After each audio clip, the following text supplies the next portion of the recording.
What if the fear of aging is not a warning, but an invitation?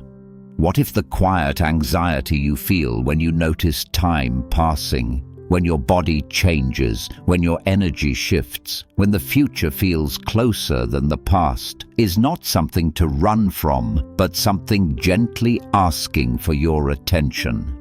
Most people fear aging in silence. They smile on the outside, but inside they carry questions they rarely speak aloud. Questions like, am I becoming irrelevant? Did I live fully enough? What happens when I can no longer be who I used to be? Society does not help us with these questions. It glorifies youth. It rushes time. It teaches us to resist aging as if it were a mistake, something to hide, fix, or delay. But Buddhism offers a radically different understanding. In Buddhist wisdom, aging is not the enemy. Fear is not a flaw, and suffering is not a personal failure. The Buddha did not promise a life without aging, illness, or death. Instead, he offered something far more powerful, a path to freedom within these realities. This video is not about denying fear. It is not about pretending you feel peaceful all the time. And it is not about forcing yourself to accept aging before you are ready. This is about understanding your fear deeply, compassionately, and honestly through the lens of the Four Noble Truths. These truths are not religious rules, they are observations about the human heart. And when applied gently, they can transform your relationship with time, change, and aging itself. Listen slowly. Let the words arrive without pressure. Allow this to feel less like a lesson and more like a quiet conversation between your awareness and your life as it is now. You are not late, you are not broken, and your story is not fading. Let us begin. Part 1. The First Noble Truth. Acknowledging the suffering of aging. The first noble truth is simple, yet profound. Life includes suffering. In Buddhism, this suffering is called dukkha. It does not mean constant pain. It means unease, dissatisfaction, the subtle ache of wanting life to be different than it is. The fear of aging lives here. It shows up quietly, in the way you compare your present self to your past, in the way you worry about becoming dependent, in the way you fear losing relevance, independence, beauty, or purpose. Many people try to silence this fear. They distract themselves. They stay busy. They tell themselves they should be grateful and move on. But Buddhism teaches something radical. Suffering does not end by ignoring it. It ends by understanding it. The fear of aging is not a weakness. It is a natural response to impermanence. You are not wrong for feeling it. When the Buddha spoke of suffering, he did not blame people for having it. He simply said, "Look, this exists." Aging brings undeniable changes. The body no longer responds the same way. Energy comes and goes. Roles shift. People leave. Certainty fades. Pretending these changes don't affect you only deepens the suffering. So the first step is not acceptance. It is honesty. Ask yourself, gently, without judgment, what exactly am I afraid of when I think about aging? Is it physical decline, loss of control, loneliness, regret, being forgotten? Let the answer arise naturally. Fear becomes overwhelming when it remains vague, but when you name it, it softens. The Buddha did not say, "Do not feel fear." He said, "See clearly." Aging hurts not because time passes, but because the mind resists what is passing. You may notice thoughts like, "I should have done more," "I am running out of time," "I am no longer who I was." These thoughts are not facts. They are mental habits shaped by comparison and attachment. The First Noble Truth does not ask you to fix anything yet. It simply asks you to stop pretending you are unaffected. Sit with this truth. Yes, aging can be uncomfortable. Yes, it can bring grief. Yes, it can awaken fear. And still, you are allowed to meet this fear with compassion. In Buddhism, awareness itself is healing. When you stop fighting the reality of aging, you stop adding a second layer of suffering, the suffering of resistance. You are not failing because you fear aging. You are human, and recognizing this is not pessimism, it is the beginning of freedom. Because once suffering is acknowledged honestly, it no longer controls you from the shadows. It steps into the light, where wisdom can meet it. And this leads us to the second noble truth. 2. The second noble truth. Understanding the root of the fear. The second noble truth goes deeper. It does not stop at acknowledging suffering. It asks a more difficult, more liberating question. Where does this suffering come from? According to Buddhism, suffering arises from craving, from attachment, clinging, and resistance to reality as it is. When applied to aging, this truth reveals something gentle yet powerful. The fear of aging is not caused by time itself, but by what the mind is holding on to. Most fear around aging is rooted in attachment to identity. You may be attached to who you used to be, your strength, your appearance, your productivity, your role in the world.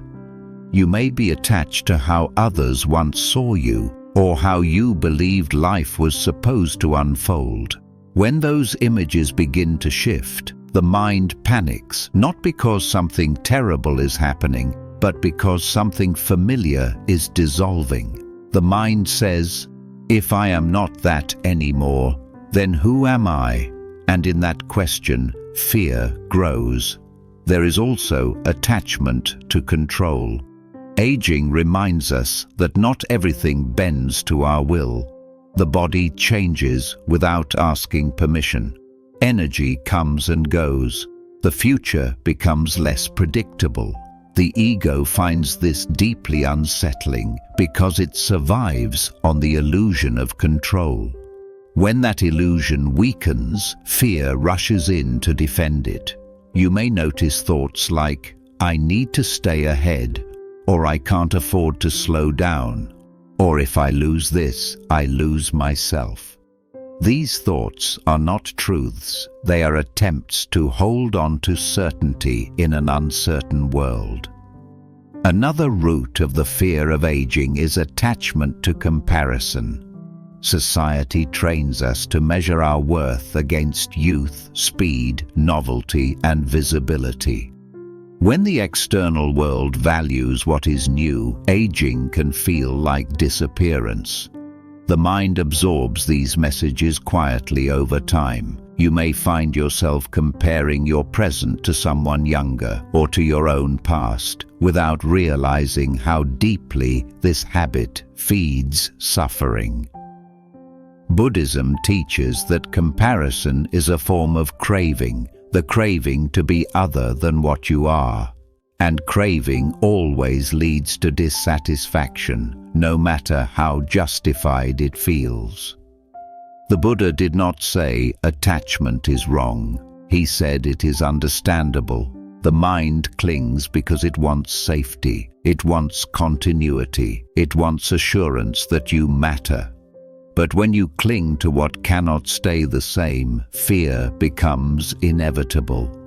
Aging becomes frightening, not because it takes something essential away, but because it threatens the stories you told yourself about permanence.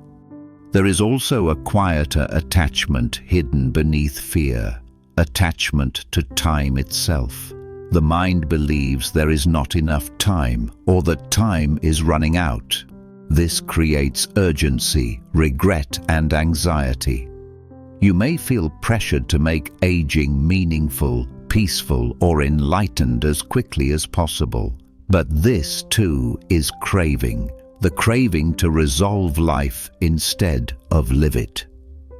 Buddhism invites you to notice this pressure with kindness. You are not behind. There is no finish line you failed to reach.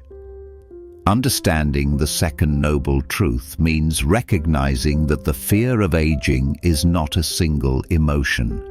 It is a web of attachments woven over many years.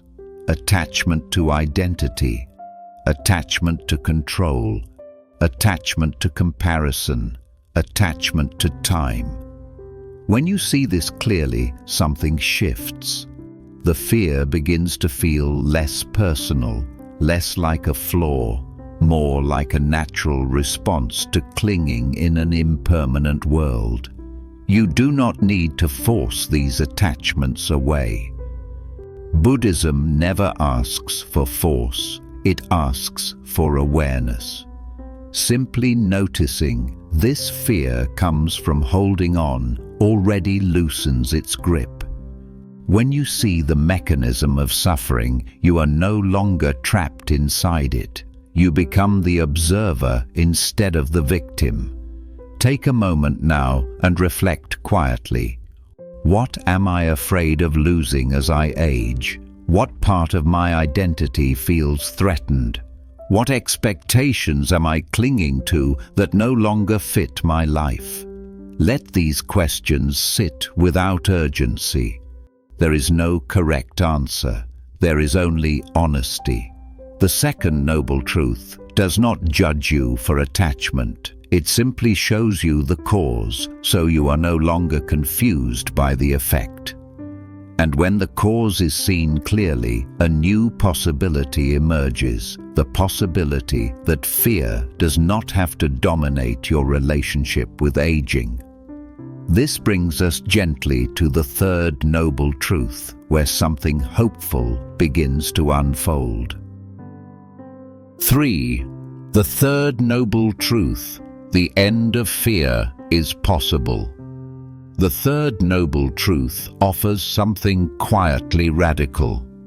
After acknowledging suffering and understanding its cause, the Buddha presents a truth that can feel almost unbelievable when fear has lived in you for a long time.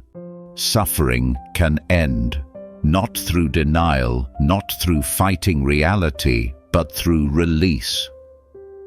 When applied to the fear of aging, this truth does not promise a life without change. It promises freedom from the fear that change creates.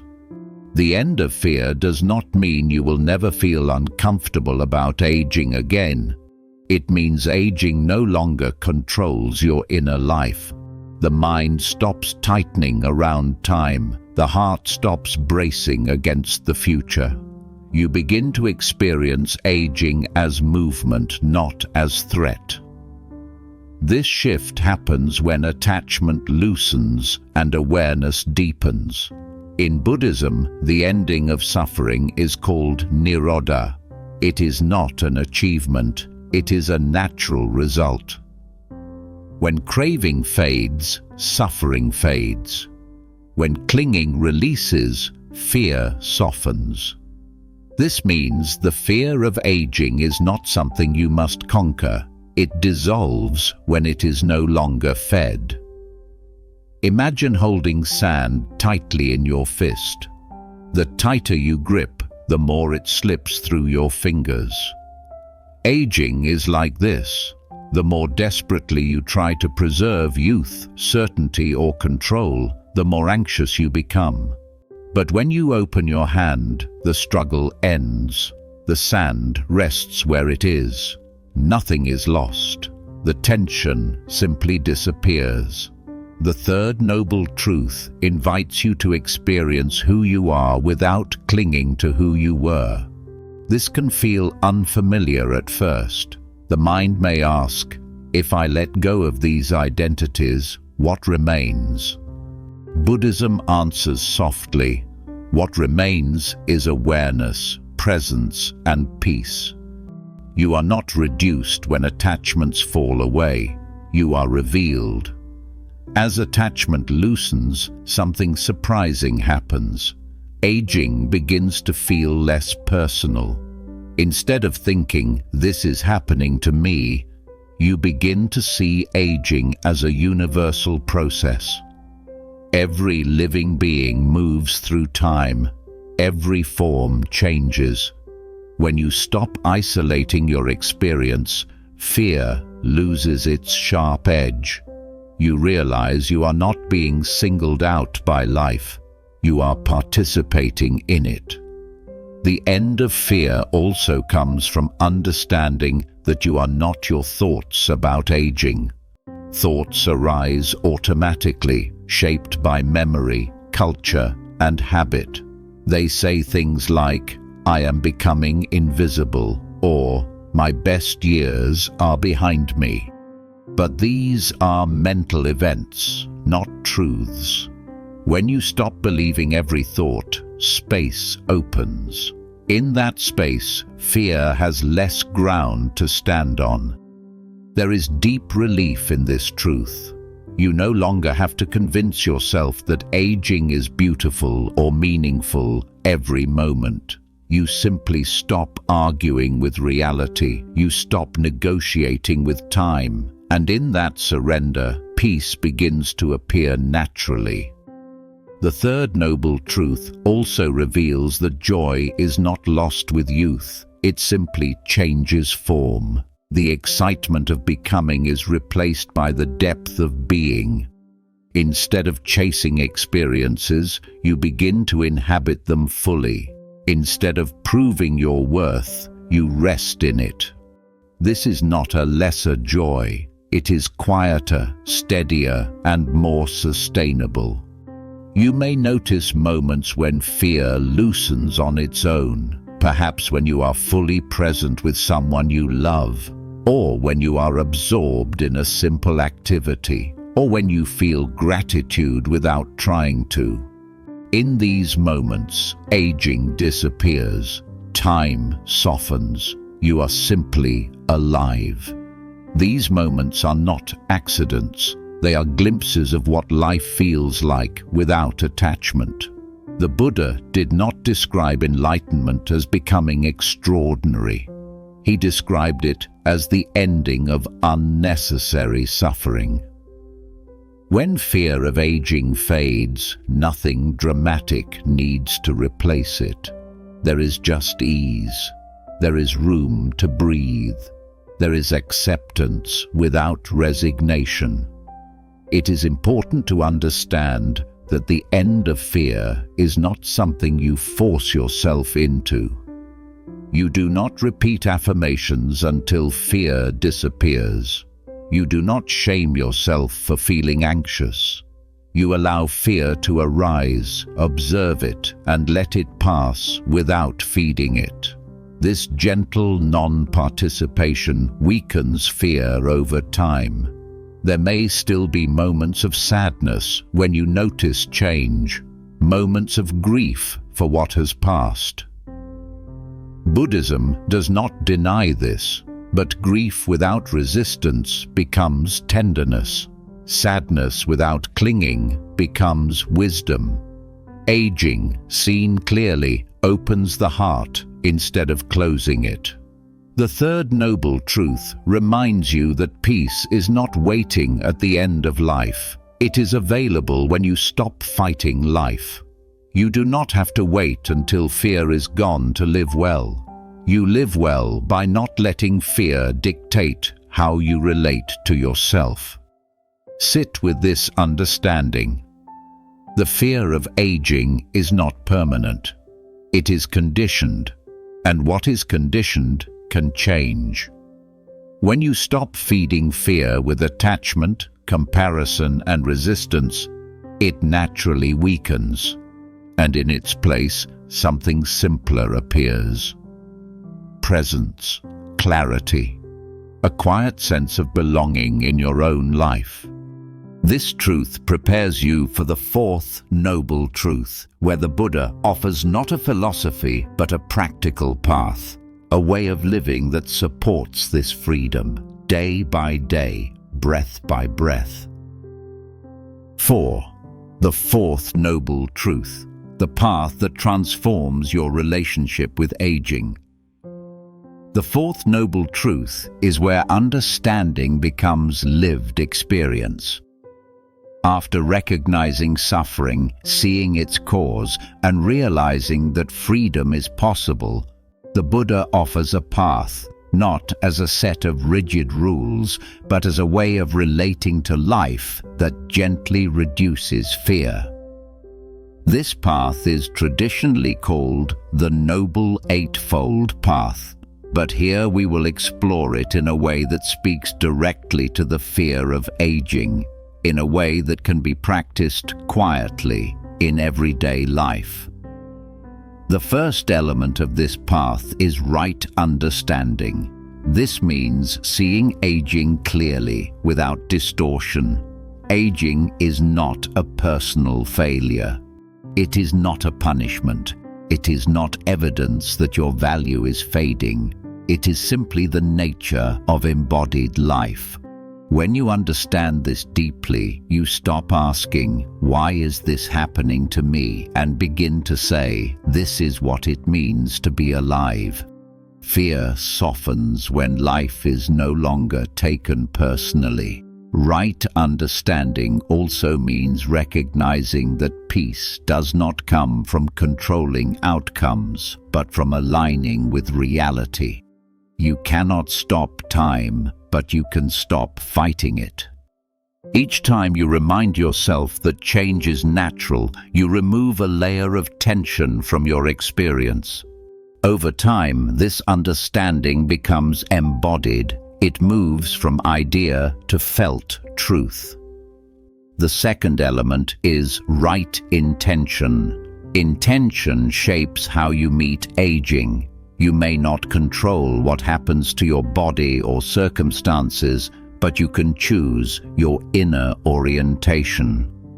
Right intention means approaching aging with kindness instead of fear, curiosity instead of resistance, patience instead of urgency.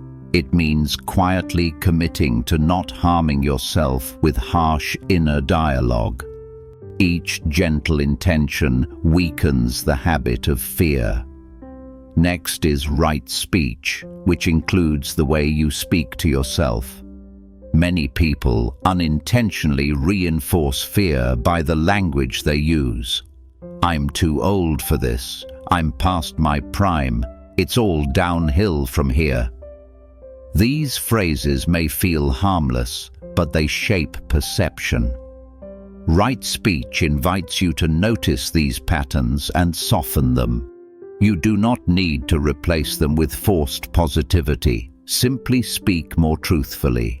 "I am changing. This is unfamiliar. I am learning to live differently." Language that is honest and kind creates mental spaciousness. Right action follows naturally.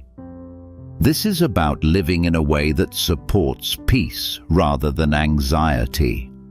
As you age, right action may mean simplifying rather than expanding, resting rather than pushing, choosing depth over speed. It means caring for your body not as something to control, but as something to respect.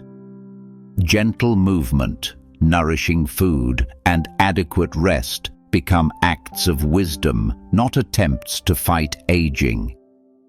Then there is right livelihood, which in later life often shifts from productivity to presence. Even if your work changes or ends, your way of contributing does not disappear. Offering patience, listening deeply, sharing experience, and embodying calm are all forms of livelihood in the Buddhist sense. When you stop measuring worth by output, fear of aging loses one of its strongest foundations. Right effort is not about trying harder, it is about trying wisely. This means noticing when the mind is feeding fear and gently redirecting it. Not forcefully, not aggressively, simply choosing not to dwell in stories that amplify anxiety. Right effort respects your limits. It allows you to rest without guilt and to grow without pressure. Right mindfulness is perhaps the most powerful support against the fear of aging. Mindfulness keeps you anchored in the present, where fear has less power. When you notice sensations, emotions, and thoughts as they arise, you stop being carried away by them. You feel change without turning it into catastrophe. You observe aging without turning it into identity. Each mindful breath brings you back to what is real rather than what is imagined. Finally, there is right concentration, which develops through moments of stillness and attention. This does not require formal meditation, though meditation can help. It can arise when you are fully absorbed in a simple activity: walking, listening, breathing. In these moments, the sense of time softens, fear recedes. You experience life directly, without commentary. This is not escape, it is intimacy with the present. Walking this path does not eliminate aging. It transforms your relationship with it. Fear no longer dominates. Resistance loosens. Acceptance grows naturally. You begin to trust life again, not because you know what will happen, but because you know you can meet whatever happens with awareness and compassion. The fourth noble truth reminds you that freedom is not found by reaching a certain age or state of mind. It is found by how you walk with each moment. Aging becomes less about what you are losing and more about how you are living. And in this way, the path itself becomes the peace you are searching for. As we come to the end of this reflection, take a moment to notice how you feel right now, not how you think you should feel, just how you actually feel. Aging has not been solved or fixed in this space. It has been met, seen, understood with a little more kindness, and that alone is meaningful. The fear of aging does not disappear all at once. It softens gradually each time you choose awareness over resistance, compassion over judgment, presence over worry. The Four Noble Truths do not ask you to become fearless. They invite you to become honest, gentle, and free in the midst of change. Aging then becomes not something to endure, but something to walk with, slowly, consciously, and with dignity. You are not behind in life. You are not becoming less. You are deepening. Every breath you take is still part of your path, still part of your becoming in a quieter, wiser way. There is nothing you need to prove, nothing you need to outrun, just this moment and your willingness to be here with it. If this reflection brought you calm, clarity, or a sense of being understood, you are warmly invited to support our work by subscribing to the Mindfulness channel. Your presence helps us continue sharing gentle teachings, Buddhist wisdom, and moments of stillness with people around the world. Thank you for listening. May you meet each season of life with patience. May you age with peace. May you walk forward with a softened heart.